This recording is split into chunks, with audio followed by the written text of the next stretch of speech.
फिर कब मिलेंगे? तुम जब भी मुझे छोड़ के जाती हो तो मेरे सीने से मेरा दिल भी अपने साथ ले जाती हो। मैं तो बस अब जिंदा लाश हूँ। तुम्हारे बिना तो मुझसे भी रहा नहीं जाता बाबू, मगर अब क्या कर सकते हैं। जब तक मेरी बड़ी बहन की शादी नहीं हो जाती तब तक मेरी शादी की बात नहीं चल सकती। अब तो मैं तुमसे एक पल भर के लिए भी दूर नहीं रह सकता। मैं भी बाबू, लेकिन हम क्या कर सकते हैं। ये जुदाई का गम हमें सहना होगा। क्यों ना हम भाग्य शादी कर ले? क्या? मगर हम ऐसा नहीं कर सकते। अरे क्यों नहीं कर सकते? एक बार शादी हो गई तो घर वाले खुद ब खुद मान जाएंगे। कितने दिन नाराज रहेंगे?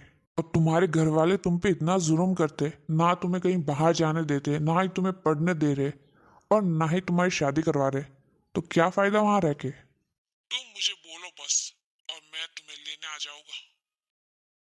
मुझे थोड़ा सोचने का समय दो, मैं तुम्हें वापस कॉल करूंगी। Miss you Babu. Miss you too, बाबू। किससे बात कर रही हो तुम? अरे दीदी, आप कब आई? मैं तो अपनी सहेली से बात कर रही थी। हाँ हाँ पता है कौन सी सहेली है। चल अंदर चल। पता नहीं हमारी बेटी के क्या कर्म है, जब भी कोई लड़का वाला देखने आता है तो इस छोटी बेटी को देख के पसंद कर लेता है, और इस बड़ी बेटी का हाँ इसे कोई पसंद नहीं करता। माँ जी, उन्होंने मेरी बेटी को रिजेक्ट नहीं किया, मेरी बेटी ने उन्हें रिजेक्ट किया है। हाँ, देखने में एकदम लल्लू पंगू थे वो लोग। ना लड़का ढंग का कोई काम धंधा करता है और रहन सहन का कुछ अता पता नहीं। वहाँ भेजू मैं अपनी बेटी को? अरे जब मेरे लिए देखने आए थे ना तुम्हारी दादाजी को, तब मेरे पिताजी ने बस यही देखा कि तुम्हारे दादाजी दो पैरों पे खड़े हैं और उनके हाथों में तुरंत शगुन थमा दिए। और देखो आजकल के लोग, ये देखना पड़ता है वो देखना पड़ता है। अरे कोई जरूरत नहीं होती इतना सब देखने की, लड़का अच्छा होना चाहिए बस। और सबसे बड़ी बात अपनी बिरादरी का होना चाहिए। बाकी बेटी की जैसी किस्मत होगी, जैसे कर्म होगे, वैसा वो आदमी कमा लेगा। दादी, ये क्या लॉजिक हुआ? दीदी की किस्मत पे उस आदमी का कमाने का क्या लेना देना? लेना देना है बेटा, लेना देना है। जब मैंने तेरी बुआ को तेरे भूरोसा के साथ भेजा था ना, तब उनके पास रहने को भी घर नहीं था, बस थोड़ी सी जमीन थी। मेरी बेटी ने पूरा काम काज संभाला, अब एक एक पैसा जोड़ के आज वो घर बनाया। ये तो वही बात हुई, फुफासा ने बुआ से गधा मजदूरी करवाई। बदतमीज, हाँ ऐसा बोलता है कोई? अरे जल्दी से इस बड़ी बेटी की शादी हो जाए, फिर मैं तेरी भी शादी करवा दूंगी। हाँ दादी, ऐसा नहीं हो सकता है कि पहले छोटी बेटी की शादी हो जाए फिर बड़ी बेटी की तो होती रहेगी। बेटा हम 4 लोग मिलके ये शादी नहीं करवा सकते, पूरे समाज को न्योता देना पड़ेगा हमें। तू तो है ही हमारे नाक कटाने के लिए, तू पैदा ही इसीलिए हुई है। तू इतनी उतावली क्यों हो रही है? हाँ कोई चक्कर वक्कर तो नहीं है? दूर रहना इन सब से। तू जानती नहीं मुझे, मेरा स्वभाव बहुत बेकार है। मैं मजाक करती हूँ लेकिन मुझे सीरियसली लेना। इसमें गलत क्या कहा मैंने? हाँ, इस बहन जी टाइप की लड़की को कोई पसंद नहीं करता तो इसमें मेरी गलती है? अरे जब तक ये कुंवारी रहेगी तब तक क्या मेरी भी शादी नहीं होगी? इसका मतलब जब तक इसकी 50 साल तक शादी नहीं होगी तब तक मैं भी कुंवारी रहूं? हाँ, ये क्या का इंसाफ हुआ भाई? अरे ऐसा मत बोल बेटा, कल एक और रिश्ता आ रहा है। हाँ, मेरी बेटी ने भेजा है, पक्का पसंद करेगी इस बड़ी बेटी को, तो देखना। अरे मेरी बड़ी बेटी कितनी संस्कारी है, मेरा हर कहना मानती है, क्यों नहीं पसंद करेगी उसे? हाँ लो कर लो बात। मेरी ननद ने भेजे है तो कुछ साधारण लोग तो होगे नहीं, वो बिल्कुल उसी की तरह होगे, खौफनाक। बेटा जा अंदर काम कर तू अपना, और इस छोटी को भी लेकर जा। मेरे नाक में दम कर रखा इसने, कितना बोलती है ये। अरे लोग कैसे पसंद कर लेते हैं इसे। जा इसे लेके जा अपने साथ। मैं कोई काम काज नहीं देखने वाली, और इसके साथ तो बिल्कुल भी नहीं, मेरा स्टैंडर्ड गिर जाता है। देख लिया ना मेरी बात ना मानने का नतीजा। कहा था इसे इतना मत पढ़ा, घर के काम काज सिखा इसे, लेकिन नहीं, तुझे तो इसे पढ़ाना था, अनपढ़ गवार नहीं रखना था। अब देख मेरे सर पे और तेरे सर पे नाचती अब रोज। अरे कहीं आगे जाएगी तो ऐसा ही व्यवहार रखेगी तो 2 दिन में नाक कट जाएगी मेरी। अरे मैंने अपनी बेटी को कैसे संस्कार दिए, जा देख के आस उसके ससुराल में।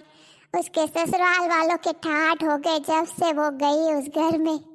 और ये तेरी बेटियां, इनमें तो बिल्कुल संस्कार ही नहीं है, कोई बात नहीं मानती ये तेरी छोटी बेटी मेरी। अरे जब मेरी बेटी को लड़के वाले देखने आते थे ना तो एक नजर में पसंद कर लेते थे। वो तो मैं थी, मुझे ही लड़के पसंद नहीं आते थे। मैं कहती थी मेरी बेटी तो राज करेगी, राज।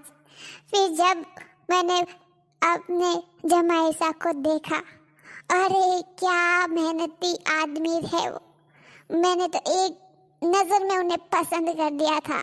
और आज देख मेरी बेटी कितने ठाठ से रह रही है। हाँ हाँ पता है कितने ठाठ है उनके, राशन के पैसे तो हमसे लेके जाते। तू समझ मत मुझे कि मैं बहरी हूँ, सब सुनाई देता है मुझे। हाँ तू कम बोला कर और तेरी जैसी जुबान अपनी बेटियों को मत देना, वरना जिंदगी भर रखना अपने पास इन्हें। हाँ हाँ रख लूंगी अपनी बेटियों को अपने पास।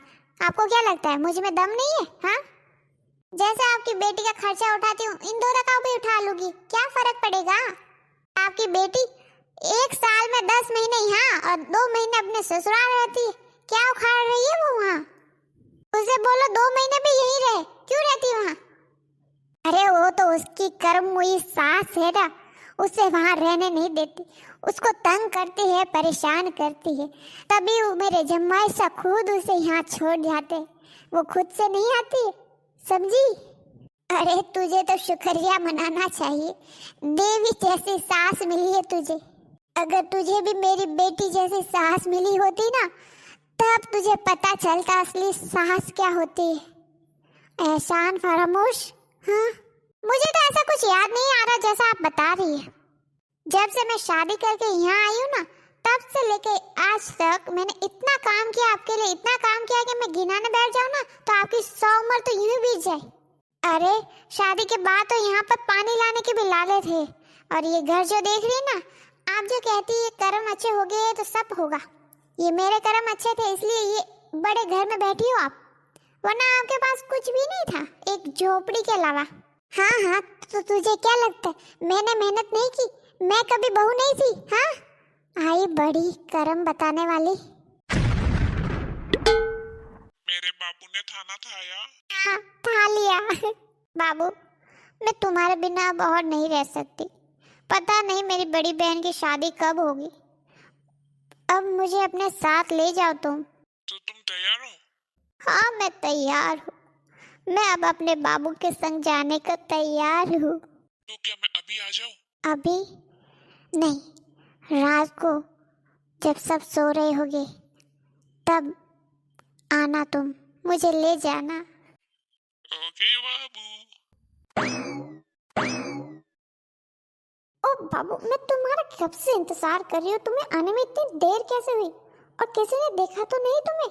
अभी रात को मुझे रिक्शा चलाने का टाइम होता है, मेरा काम सब छोड़ के आया और तुम शिकायत कर रही हो? ओ हाउ स्वीट, तुम मेरे लिए काम छोड़ के आई हो? फिर मेरे परिवार वालों को पता चलेगा कि तुम मेरे लिए अपना काम छोड़ के आए हो तो वो ये हमारी गलती जो हम अभी कर रहे हैं वो भूल जाएंगे और हमें अपना लेंगे। हाँ हाँ अपना तब लेंगे ना जब हम कोई गलती करेंगे। चलो अब यहाँ से जल्दी। बाबू तुम्हें याद है तुमने एक बार मुझे कहा था कि जब हमारी शादी हो जाएगी तो हम चांद पे जाएंगे और तुम्हारा घर बिल्कुल एकदम आलीशान महल जैसा होगा, मुझे यकीन है। तुम इतने ठाट बाट से रहते हो, इतनी प्यारी प्यारी बातें करते हो, घर तो एकदम बिल्कुल तुम्हारी तरह होगा, सुंदर। और तुम्हारे घर में कौन कौन है तुमने आज तक मुझे कभी नहीं बताया और ना ही तुमने कभी मुझे मिलवाया उनसे।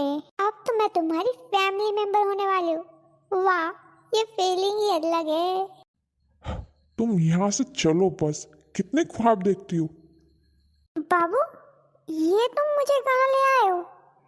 हाँ मुझे पता है तुम मुझे सरप्राइज देना चाहते हो, मगर इतनी रात को मुझे कोई सरप्राइज नहीं चाहिए, प्लीज अपने घर चलो। तुमने वीडियो कॉल पे तो कोई और ही मकान बताया था अपना, ये कहाँ ले आए तुम मुझे? अरे वो मकान तो मैंने किराए पे दे दिया। मेरे कुछ दोस्तों की जरूरत थी ना, इसीलिए तो मैंने सोचा कोई नहीं, मैं यहाँ रह लूंगा, क्या फर्क पड़ता है। क्या तुमने इतना बड़ा घर अपने दोस्त को किराए पे दे दिया और तुम यहाँ रहते हो? मगर अब बस मैं आ गई हूँ तुम्हारे लाइफ में, मैं वहाँ रहूंगी। इतने बड़े घर में मुझे रहने की आदत है और ऐसे चौल में मुझे नहीं रहा जाएगा। डोंट वरी, मैं तुम्हारे लिए वो घर वापस खाली करवा दूंगा। बस कुछ दिनों की बात है, तब तक यहाँ रह लेते ना। मैंने इनसे अपनी पसंद से शादी की तो मेरे घर वालों से इतनी ही दरख्वास्त है कि आप मुझे ढूंढने की कोशिश ना करें। मैं जहाँ पर भी हूँ बहुत खुश हूँ। और आप जो बैकग्राउंड में घर देख रहे हैं, ये तो हमारा किराए का घर है। हमारा असली घर तो बहुत ही बड़ा है, इससे भी काफी बड़ा। माँ, मैंने पहले ही आप सबसे कहा था, दोस्त मेरा राकेश, पसंद मैं अमन को करती हूँ, प्यार मैं ऋतिक से करती हूँ और शादी तो मैं इन्हीं से करूँगी। आप लोगों ने मेरी बात नहीं मानी और देखिए नतीजा देखिए। मुझे भी बड़ा दुख हुआ ये कदम उठाते हुए, मगर जो भी हुआ अच्छे के लिए हुआ। और आपका तो काम आसान किया मैंने, आपको कोई खर्चा करने की जरूरत नहीं पड़ी। और देखिए मेरी शादी हो गई और मैं कितनी खुश हूँ। इन्हें मुझसे अब कोई जुदा नहीं कर सकता। मुझे पूरा यकीन है मेरी बड़ी बहन को इस बार भी लड़के वाले रिजेक्ट करके चले गए होंगे। सो गाइस, आप लोगों को अगर हमारी जोड़ी पसंद आई और आप चाहते हैं कि हम ऐसे ब्लॉग बनाते रहे तो आप लाल हार्ट भेजिए कमेंट बॉक्स में। देखना अनीता, एक दिन हम जरूर फेमस होंगे। सब लोग हमें द फेमस कपल कह के पुकारेंगे। फिर हमारे पास पैसा ही पैसा होगा। फिर हमें इस झोपड़ी में रहने की जरूरत नहीं पड़ेगी और हम जाएंगे एक बड़े से बंगले में, जहाँ होगे नौकर चाकर, गाड़ी घोड़ा, पैसा वैसा, सब जो तुम चाहोगे वो सब होगा हमारे पास। क्या मतलब इस घर के अलावा तुम्हारे पास कुछ भी नहीं है? अभी के लिए तो हाँ नहीं है। इसका मतलब तुमने मुझसे झूठ बोला, मुझसे धोखाधड़ी की, धोखे से मुझसे शादी की। बस बहुत हुआ, जब से शादी करके आई हो मेरे सर पे तांडव मचा रखा है तुमने। अरे शुक्र मना कि तुम्हें मैंने इतना बड़ा घर रहने को दिया है, इसे कम मत समझना, वरना मैं तो फुटपाथ में ही सोता था। वो तो तुम्हें शादी करके यहाँ लाना पड़ा मुझे, इसलिए कि तुम्हें कोई तकलीफ ना हो। और तुम हो जो हर चीज में कमी निकालती हो, कभी ये नहीं है, कभी वो नहीं है, ये चाहिए वो चाहिए। अरे इतना ही सब था तो वो घर क्यों छोड़ा? वहां सब मिल रहा था तुम्हें, क्यों आई तुम मेरे पीछे? क्योंकि तुमने मुझसे कहा था कि तुम्हारी ऑटो की कंपनी है और तुम ऑटो भाड़े पे देते हो। मुझे लगा इसीलिए तुम उस दिन ऑटो लेकर आए। और बंगला गाड़ी सब है तुम्हारे पास, ये तुमने खुद कहा था, इसलिए मैं तुम्हारे पीछे आई, वरना क्या लड़कों की कमी है? हाँ तो अभी भी चली जाओ ना, अभी कौन सा देरी हो गई। हाँ हाँ चली जाओगी, वैसे भी मुझे इस गरीब खाने में रहने की आदत नहीं है। हाँ हाँ जाओ, मैं भी देखता हूँ कौन अपनाता है तुम्हें। तुमने मुझसे बदमाशी की, अब देखो मैं क्या करती हूँ। माँ, दादी, मुझसे गलती हो गई, मुझे माफ कर दीजिए। मैंने इनसे शादी करके बड़ी गलती कर दी। अरे ये रोज रात को शराब पी के आते, मुझे मारते हैं और मेरा जीना मुश्किल कर रखा है। मैंने आपसे कहा था ना कि मुझे ढूंढना मत, मैं अपनी बात वापस लेती हूँ, प्लीज मुझे ढूंढिए। नहीं नहीं, मैं खुद आती हूँ आपके पास, प्लीज दरवाजा खुला रखना। नहीं, मुझे मत मारिए, मुझे मत मारिए। ये वीडियो कभी भी बंद हो सकता है, आप मेरी लोकेशन ट्रैक कीजिए, मुझे बचा लीजिए, मुझे बचा लीजिए। क्यों आया ना अब मजा तुम्हें? बड़े आए मुझसे पंगा लेने वाले, ब्लडी रिक्शे वाले। तुमने ये क्या किया? हाँ, हम दोनों तो एक दूसरे से इतना प्यार करते, मैंने तुम्हारे लिए क्या कुछ नहीं किया और तुमने? सिर्फ प्यार करना ही सब कुछ नहीं होता। अगर मुझे यहाँ लेकर आए हो तो अपनी जिम्मेदारी निभाओ, ये नहीं कि मुझसे अपना हाथ झाड़ दो। और हाँ, मुझे नहीं रहना तुम जैसे फटीचर के साथ। जा रही हूँ मैं अपने मायके वापस घर। और मेरा भाई कैसा है तू? और भाई किसे भाई बोल रहे हो तुम? यहाँ पर कोई इज्जत के लायक नहीं है और ये फटीचर तो बिल्कुल भी नहीं। अपनी पत्नी के जरूरत का ख्याल रखने की दो पैसे की औकात नहीं है इसकी। जरूर इसने तुमसे उधारी ली होगी और वही चुका नहीं पाया होगा। अब क्या लेकर जाओगे? यहाँ पर कुछ नहीं है इसके पास। मैं भी अपने घर जा रही हूँ वापस। मैं तो बस पैसे देना आया था। ये ले भाई, तुमने हमारी बहुत मदद की। मुझे इमरजेंसी में एक घर की जरूरत थी और तुमने तुरंत वो घर दे दिया, वरना मेरी तो शादी ही टूट जाती। थैंक यू दोस्त, तुम नहीं होते तो मेरा क्या होता। मेरी तो शादीशुदा जिंदगी बर्बाद हो जाती। तुम इतने बड़े घर के रहने वाले हो और तुम्हें ये झोपड़ी में रहना पड़ रहा है, इसके लिए मैं शर्मिंदा हूँ। अरे नहीं नहीं दोस्त, एक दोस्त ही अपने दोस्त के काम आता है, और बुरे वक्त में अगर काम ना आओ तो कैसा दोस्त। और तुम्हें शर्मिंदा होने की जरूरत नहीं है। तुम जितने दिन और रहना चाहो उस मकान में रह सकते हो, वो तुम्हारा ही है।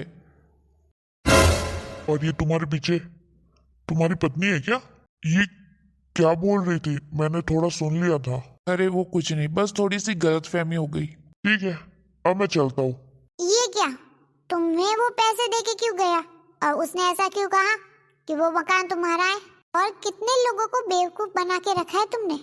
कहीं तुम्हारा पूरा गैंग तो नहीं है जो भोले मासूम और अमीर लोगों को देख के पैसे ऐंठते? बस बहुत हो गया, बहुत सुन ली मैंने तुम्हारी। उस दिन मैंने जो भी तुमसे कहा था वो सब झूठ था।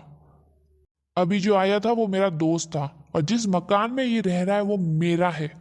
और मैंने झूठ इसीलिए कहा ताकि तुम बार बार उस मकान में जाने की जिद ना करो। मैंने कभी भी तुमसे झूठ नहीं कहा, मैंने तुमसे बस सच्चा प्यार किया है। अपना ही समय खराब हो तो दूसरे को क्या दोष देना। ये लो पैसे, और तुम जहाँ जाना चाहो जा सकती हो। और रुको, मुझे माफ कर दो, मैंने तुम्हें समझने में गलती कर दी। मगर मैं क्या करती, मैंने जो सुना और जो देख रही हूँ उसमें काफी फर्क है। इसलिए मैंने बस, अब जब मुझे पता चल चुका है कि तुमने मुझसे कभी झूठ नहीं कहा, तुम्हारा प्यार सच्चा था, तो मैं तुम्हें छोड़ के नहीं जा सकती। और ये तुम क्यों कह रही हो भला? क्योंकि मैं तुम्हारे बिना नहीं रह सकती, मैं तुमसे बहुत प्यार करती हूँ।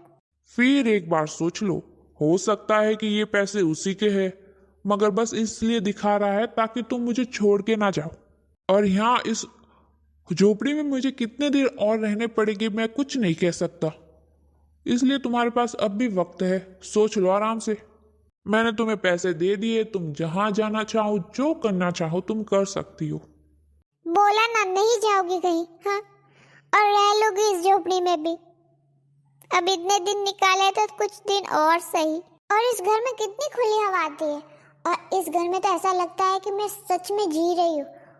मैं नहीं जाने वाली कहीं छोड़ के इसे। हाँ। क्यों ना हम एक और व्लॉग बनाएं?